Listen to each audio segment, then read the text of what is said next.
સૌથી પહેલાં આર્થિક વૃદ્ધિ એટલે શું? આર્થિક વૃદ્ધિ એટલે પરિમાણાત્મક પ્રક્રિયા છે.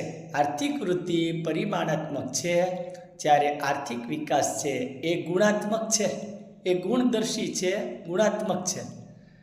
હવે આર્થિક વૃદ્ધિમાં બીજો મુદ્દો જોઈએ. આર્થિક વૃદ્ધિ એ વિકાસ પછીની અવસ્થા છે. વિકાસ થઈ ગયો પછીની એક અવસ્થા છે, એટલે આપણે એને શું કહેશું? આર્થિક વૃદ્ધિ. બરાબર. ત્યારે આર્થિક વિકાસ એટલે તો કે આર્થિક વિકાસ એટલે પ્રથમ અવસ્થા છે, ઓલી પછીની અવસ્થા છે, આ પહેલી અવસ્થા છે.